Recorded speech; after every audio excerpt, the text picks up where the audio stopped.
Hello, mushroom growers. So I'm in the process of doing some beginner videos. Real quick, I know I did some mushrooms equals mold posts, and the reason being is because for some odd reason, everybody watches these videos. I seen them when they came out back in like 2015 or whatever. People trying to there was this one set of people that were like emailing people how to go gather up coffee grounds and start this gourmet mushroom growing business from garbage. So number one, I just want to say this: I'm not going to capitalize on, I'm not gonna spend too much time on this whole mushroom scene. The only reason I'm doing this video is because for some reason the conversations always go back to two different things. Number one, coffee. Number two, peroxide. Okay, peroxide is effective on things such as cobweb mold. If you think it's good to kill mold, go try it with some black mold or some green trich. It's garbage. Number two, coffee. Okay, yes, you can go to the local coffee shop and gather grounds in the bucket, but you have to keep in mind them coffee beans have been shipped across the globe. They have been ran through, made coffee, they're put in a garbage can, they're in a shop setting, they are completely 100% contaminated with not just one but multiple mold and bacteria sources, which high heat, which you do to grow coffee, does not kill those things.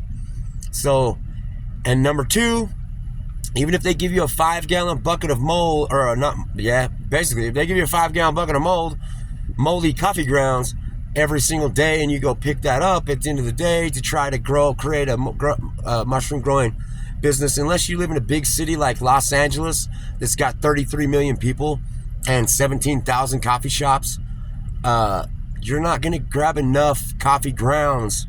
You go get a 5-gallon bucket, you bring it home, it is not ready for inoculation. That is not a substrate. You have to sterilize it. And even when you sterilize it, there is heat resistant molds in that coffee. There is all kinds of molds and bacteria in that coffee. So you have to sterilize it, not just good. There's a lot of stuff you have to do.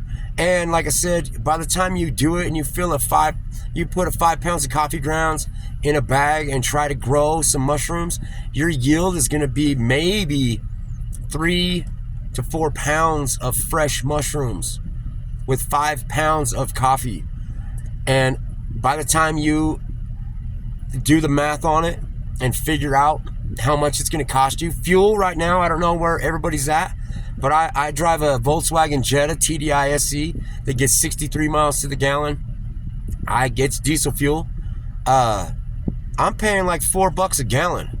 And I'm going to tell you right now, even with 63 miles to the gallon, if you drive back and forth every single day to go grab your coffee grounds that you're getting for free, you got to figure out how much it's going to cost you in fuel to go back and forth. When you compare that to a $15 for a 25-pound bag of hardwood pellets that cost you $25, you're pissing in the wind, man. And if you think that the coffee way is like the revolutionary way, I've been growing for over 20 years. I've been growing since 99, 2000. I got into the gourmets probably in like 2002-ish. I don't know. And I'm going to tell you right now, I've seen personally this whole coffee scene.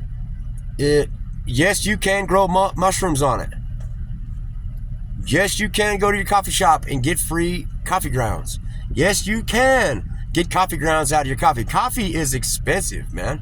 Give a shit. I'm paying $12 to $15 for a 2-pound can of coffee grounds, which is way more than I'm paying for pellets.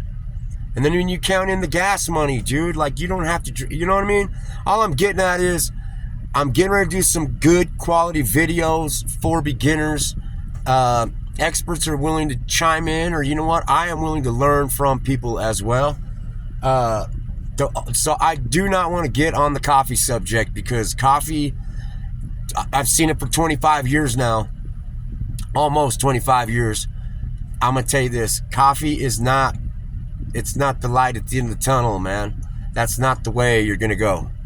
So let's redirect our thoughts. If you're following me, then let's get on some. I'm gonna give you some good quality, sound, credible information that's gonna get you growing some good, profitable mushrooms. Whether you're eating them, whether you're selling them at the farmer's market, or whether you want to start a gourmet mushroom cultivation business, I got you. But no, it's not going to go to coffee. And no, I'm not going to recommend peroxide unless you have cobweb mold. Period. Peroxide does not kill mold. Coffee does grow mold almost 100% of the time. The sterilization, if you sterilize it, I suggest doing it twice. And I suggest doing a cold water soak to activate the...